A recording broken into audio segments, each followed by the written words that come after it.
Je ne sais pas si vous avez vu récemment, fait divers, 2 policiers qui ont perdu leur boulot. Pour quelle raison? Vous avez entendu, peut-être, vous avez lu l'article? Ils chassaient des Pokémon. Il y a 2 policiers qui, c'était il y a quelques années, quand le jeu Pokémon Go était vraiment au sommet de sa popularité. Il y a 2 policiers qui ont un appel à l'aide, il y a un cambriolage. Et ils ne se pointent pas.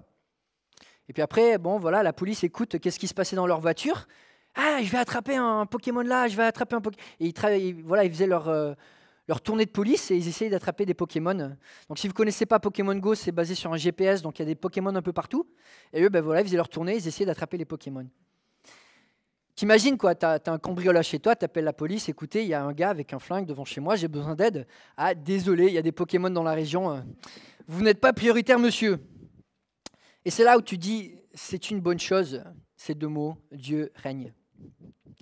C'est une bonne chose de se rappeler que dans toutes les situations, Dieu règne. De toute façon, c'est les autres, c'est pas nous. Moi, hypothétiquement, cette semaine, ça ne m'est pas arrivé de faire une petite balade en me disant, voilà, je vais méditer, puis quand je rentre, je finis mon message, j'ai la conclusion, très bien. Et puis quand je rentre, hypothétiquement, je n'avais pas sauvegardé mon dossier, il était tout disparu. Hypothétiquement. Parce que j'aurais un petit peu honte de le partager, je pense. Mais voilà, si c'était basé sur nous, de pouvoir tout maîtriser, de pouvoir tout régner, je pense qu'il y aurait plus qu'un couac. Quand autour de nous, il y a des gens qui sont distraits, égoïstement, ou font pas leur travail, quel confort de savoir que Dieu règne. De savoir que quand il y a un virus qui menace toute la planète, Dieu règne. C'est lui qui contrôle. Que quand il y a des élections présidentielles qui soulèvent beaucoup de débats et révèlent tellement de divisions dans le pays, Dieu règne. Parce que soyons francs, si le règne appartenait à nous, aux hommes et aux femmes, ça serait pas beau, ça serait game over, l'hécatombe. Dieu règne, c'est vrai, et c'est bon de se le rappeler. Je vous invite à lire avec moi le psaume 93. Dieu règne. Yahweh, le roi éternel. Nous lisons la parole de Dieu. L'Éternel règne. Il est revêtu de majesté. L'Éternel a la force en guise de vêtements, en guise de ceinture. Ainsi le monde est ferme, il n'est pas ébranlé. Ton trône est établi depuis longtemps. Tu existes de toute éternité. Les fleuves font entendre Éternel. Les fleuves font entendre leur voix. Les fleuves font entendre le grondement de leurs flots. Plus encore que la voix des grandes eaux. Des flots puissants de la mer. L'Éternel est puissant dans les lieux célestes. Tes instructions sont entièrement vraies. La sainteté convient à ta maison, Éternelle, jusqu'à la fin du monde. Aujourd'hui, j'aimerais que nous regardions dans ce court psaume à 3 aspects du règne de Christ qui nous rappellent que nous n'avons pas besoin d'avoir peur. Nous n'avons pas besoin de vivre dans la crainte parce que Dieu règne. Son règne est ferme, son règne est éternel et son règne est pur et saint. La première chose que nous voyons dans ce passage, c'est que le règne de l'Éternel est un règne solide, un règne ferme. L'Éternel règne, il est revêtu de majesté. L'Éternel a la force en guise de vêtements, en guise de ceinture. Ainsi, le monde est ferme, il n'est pas ébranlé. Peu importe ce que disent les nouvelles, demain, le monde sera encore là, si Dieu a choisi qu'il soit là. Peu importe ce qui se passe autour de nous, le monde ne bougera pas. Des crises, il y en a eu toutes les années, toutes les décennies, tous les siècles. Le monde est encore là. Il peut y avoir toutes sortes de forces, de puissances qui tirent des cordes. On a l'impression que le monde va être écartelé, explosé en 1000 morceaux. Il y en a un qui tient le monde dans ses mains et le monde ne bouge pas. Dieu règne. C'est lui le souverain sur cette terre, souverain sur nos vies, souverain sur notre destinée, sur chaque élément de chaque jour qui passe. Il a le dernier mot sur tout. Alors oui, il y a des influences sur notre vie, mais il y a un seul souverain, il y a un seul roi, un seul grand décideur qui permet, sous son contrôle, certaines choses ou ne le permet pas. Les circonstances n'auront pas le dernier mot sur votre vie. La méchanceté sur terre ne sera jamais assez grande ou assez forte pour changer ou déplacer d'1 centimètre la volonté de Dieu. Oui, Satan est appelé prince de ce monde, mais il est seulement prince parce qu'on le laisse faire. La Bible dit « résister au diable » et il fera quoi? Il fuira loin de vous. C'est pas très royal, ça. C'est pas très royal. C'est pas lui le boss sur terre. C'est pas lui qui règne réellement qui va avoir le dernier mot. Je cite souvent Luther qui disait « Le diable est le diable de Dieu ». Parce que même à l'heure de la puissance des ténèbres, quand Satan se relâche toute sa méchanceté pour que Jésus soit crucifié, c'est Dieu qui gagne en sauvant le monde.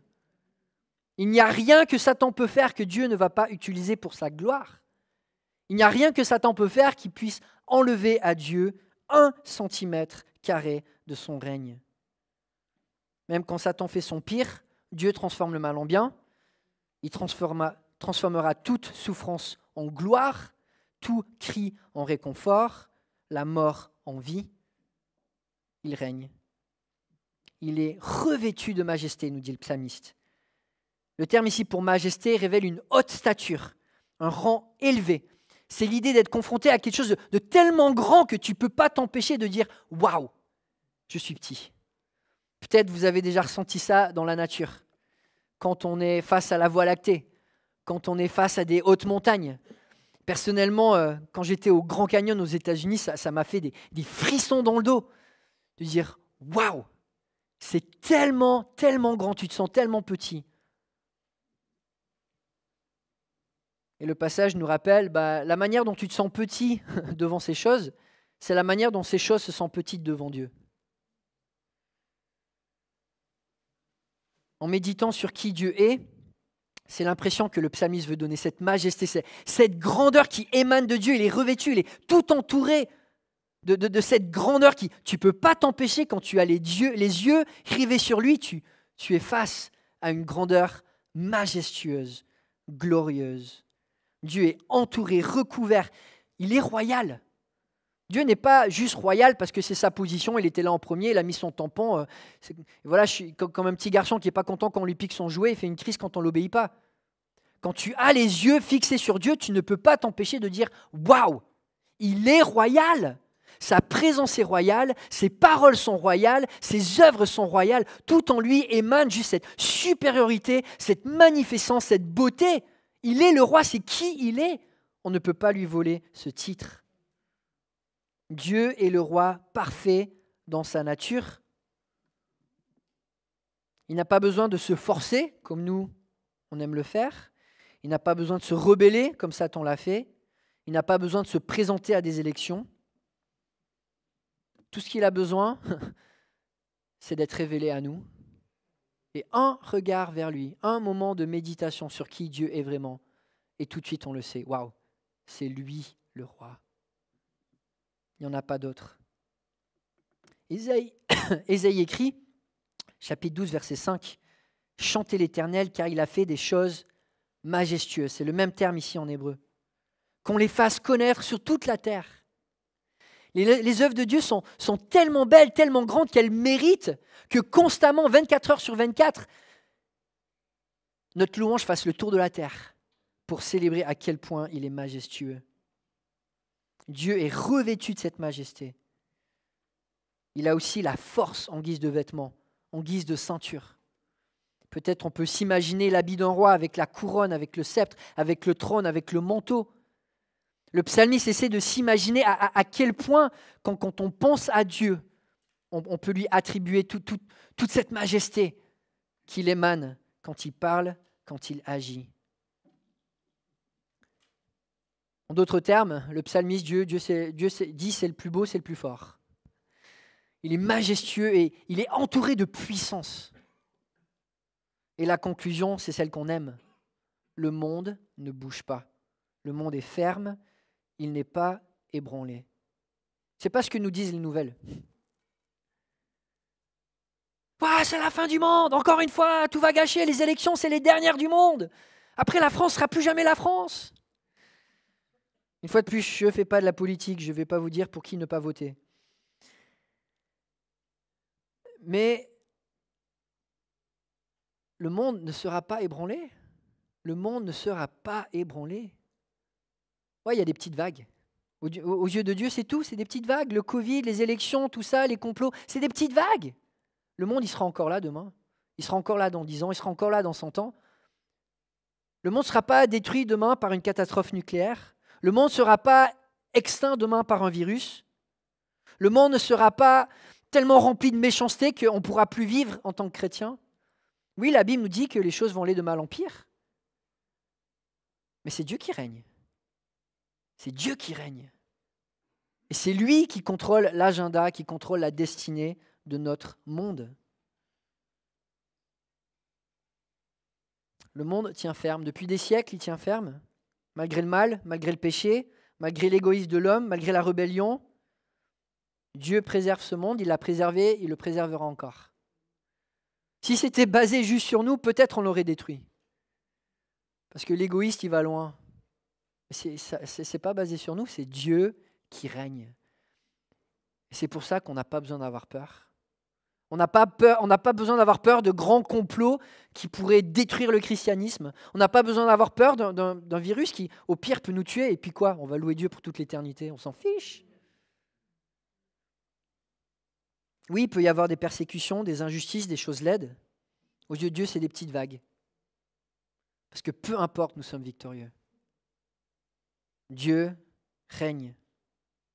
Malgré tout, il va continuer de sauver des âmes. Il va continuer de le faire dans notre génération.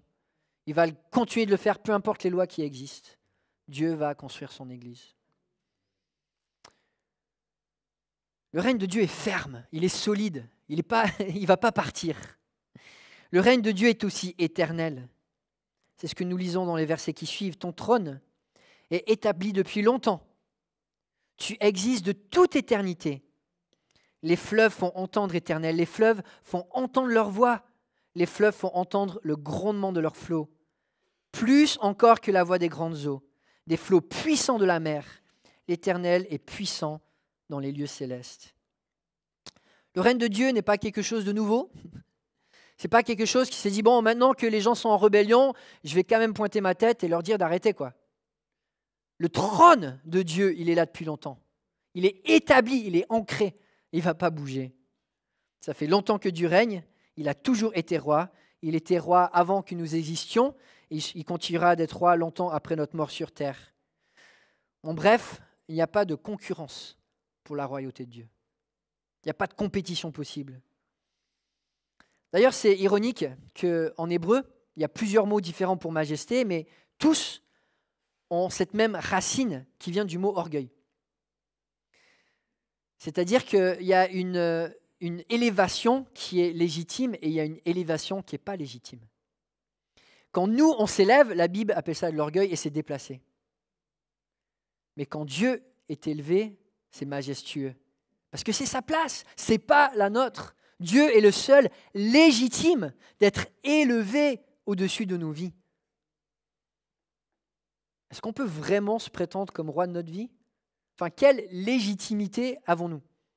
L'air que nous respirons nous est donné par Dieu. L'ADN qu'il nous a donné avec les dons que nous avons, c'est un cadeau de lui.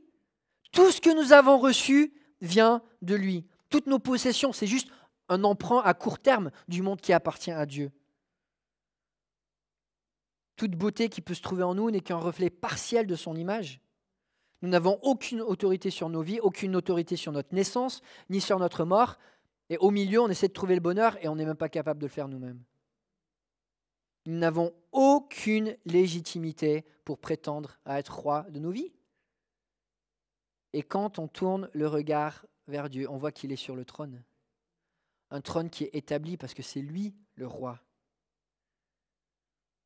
Et le psalmiste va utiliser l'image, une des plus puissantes images de son époque et toujours puissante de nos jours, celle des flots impétueux, la force des flots.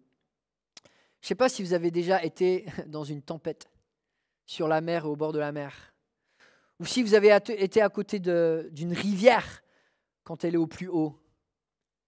Il n'y a rien qui les arrête. Il n'y a rien qui les arrête. Et on entend ce bruit, on n'entend plus nos voix, on n'entend plus rien. Ça nous entoure, on se sent tellement petit. Chaque année, on voit quand les rivières montent, s'il n'y a pas des barricades, des blocages, ça détruit tout. Quand le tsunami de 2004 s'est déversé, ça a déchargé, un scientifique disait, l'énergie de plus de 350 bombes atomiques.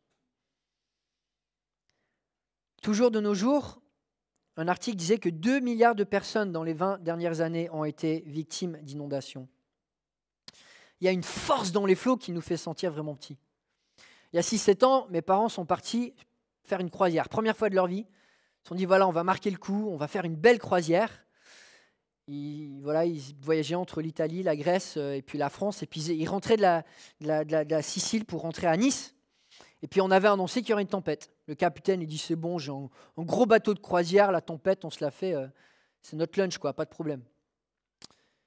Il y avait des vagues de 20, 25 mètres. Enfin, vous imaginez des bâtiments de 7 étages, quoi, qui tombaient sur le navire. Le navire, il n'a pas traversé la tempête. Il y a 3 étages qui ont été inondés, c'était la débandade, les gens étaient affolés, ça courait dans tous les sens. Puis le bateau a dû faire demi-tour, il ne pouvait plus avancer, il ne pouvait plus bouger face à la hauteur de ces flots, le gros navire. Vous avez compris, mes parents ne sont pas partis en croisière depuis. Mais c'est intéressant quand le psalmiste au chapitre 89 va utiliser ce même mot majesté en parlant de l'orgueil de la mer, la hauteur de la mer. Éternel, Dieu de l'univers, qui est puissant comme toi? Éternel, ta fidélité t'environne. C'est toi qui maîtrises l'orgueil de la mer. Quand ces vagues se soulèvent, c'est toi qui les calmes. Et le psalmiste nous rappelle, dans la vie, des fois, on se sent devant un immeuble de 7 étages qui va nous tomber dessus. Et en fait, la hauteur de cet immeuble, lui, cet immeuble, il n'a rien à dire devant Dieu, quoi.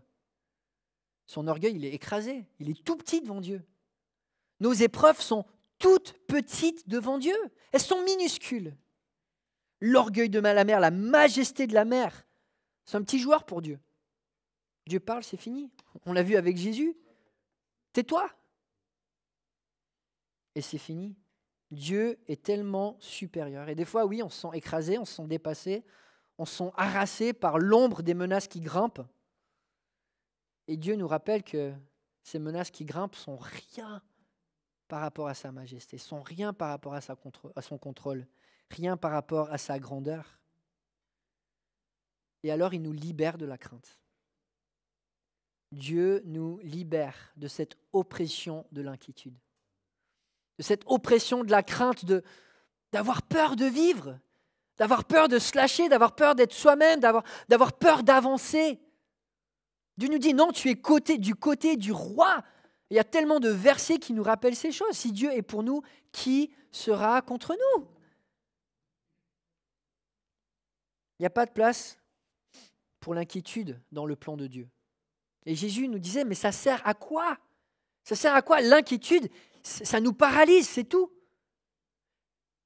On le sait, l'inquiétude, ça nous rend irritables, ça nous rend méfiants, ça nous rend ingrats, ça nous rend passifs, ça nous rend tristes, ça nous rend mal dans la peau, ça nous rend impulsifs, ça nous bouffe notre foi. Et tellement de fois, encore et encore, Dieu nous dit, ne t'inquiète pas. Dieu nous a commandé de ne pas s'inquiéter. Pourquoi? Parce que l'inquiétude, c'est un manque de foi et ce n'est pas compatible avec l'appel que Dieu nous donne. La Bible nous dit que nous sommes plus que quoi en Christ? Plus que vainqueurs. Donc, tu as le gars qui a la médaille d'or et toi, tu es au-dessus de lui, quoi. La médaille d'or, c'est rien, tu es plus que ça. En Christ, nous sommes plus que vainqueurs. Alors pourquoi vivre sans ambition? Pourquoi vivre en s'entendant à si peu de Dieu? Et le psalmiste nous rappelle, non, nous sommes du côté de celui qui règne. Nous n'avons absolument pas besoin de s'inquiéter. Je ne sais pas à quoi vous vous attendez en 2022. Osez demander des grandes choses à Dieu. Osez demander peut-être plus que ce que vous avez osé demander jusqu'à ici. Nous sommes du côté de celui qui règne. Dieu bannit la peur des autres, la peur de faillir, la peur de plaire aux autres, la peur de perdre notre confort peut-être. Ok? Au pire, tu meurs. Et puis après. C'est tout.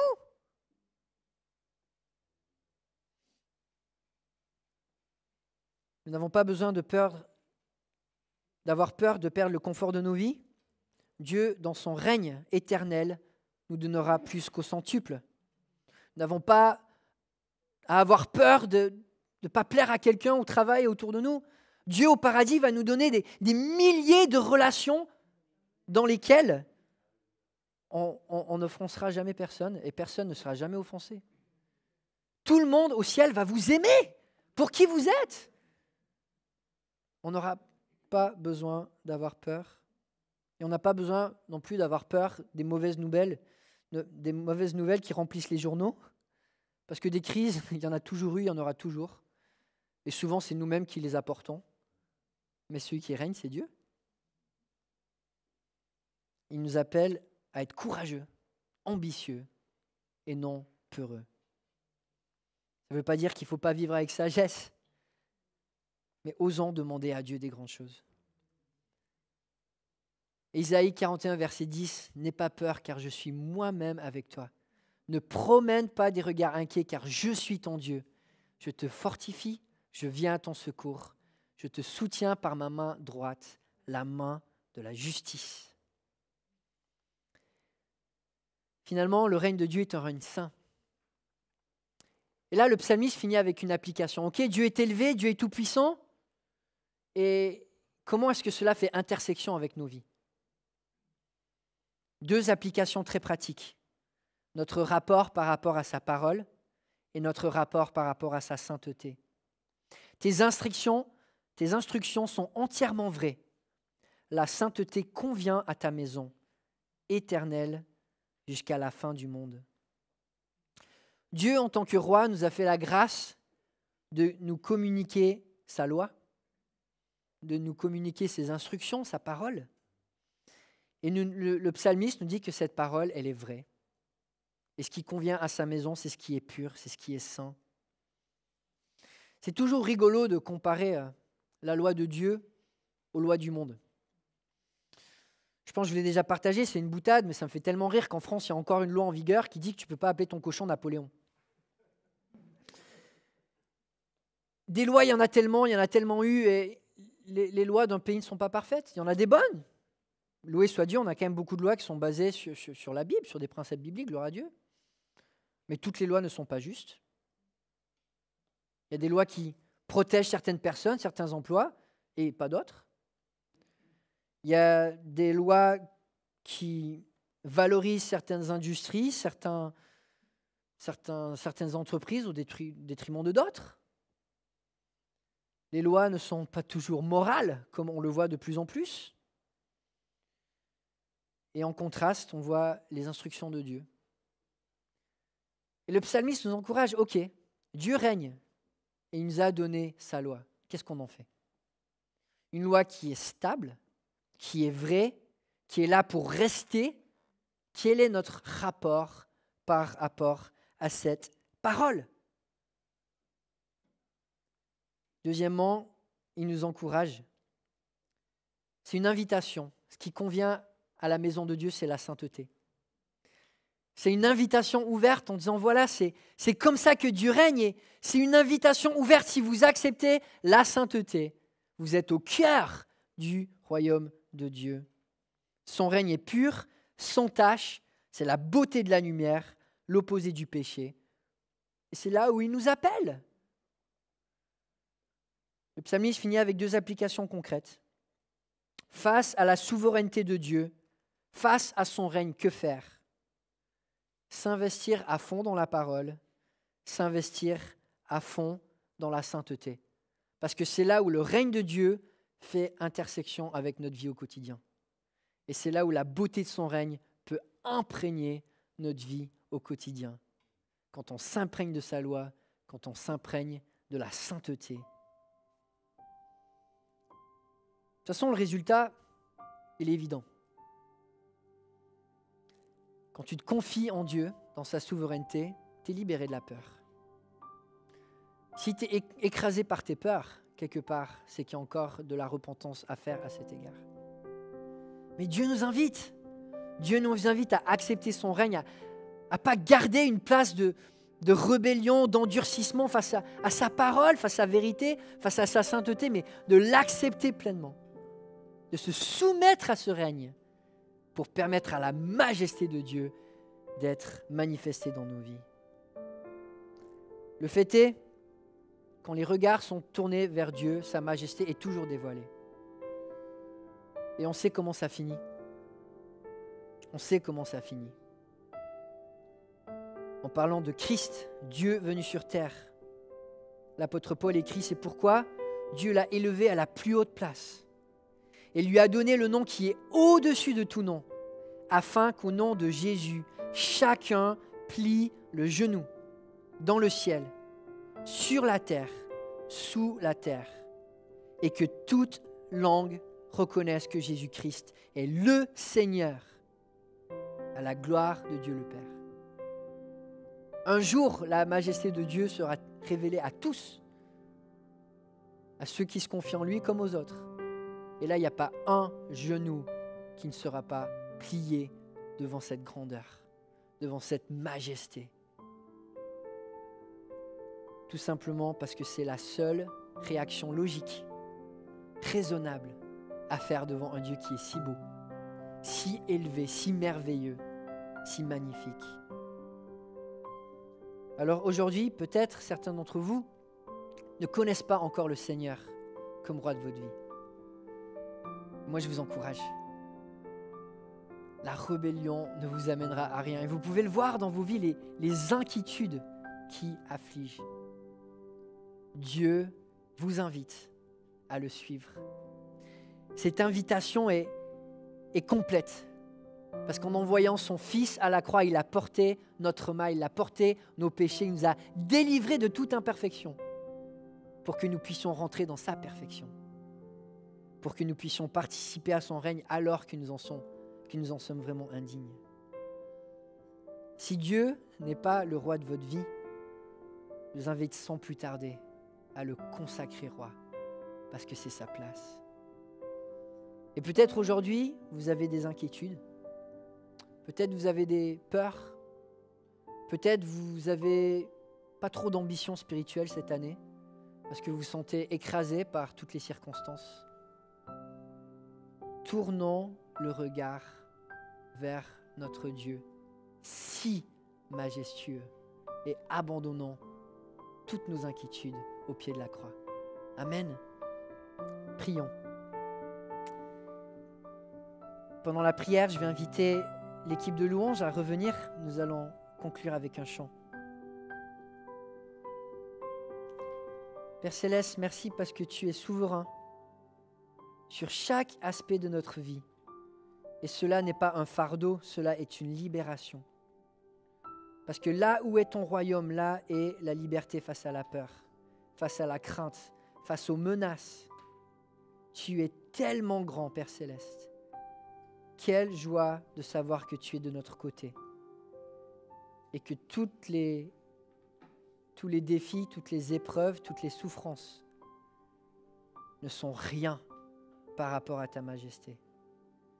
Rappelle-nous, Père Céleste, à quel point tu es grand et que nos louanges, 24 heures sur 24, parcourent la terre pour élever ton nom. Au nom de Jésus-Christ, nous prions. Amen.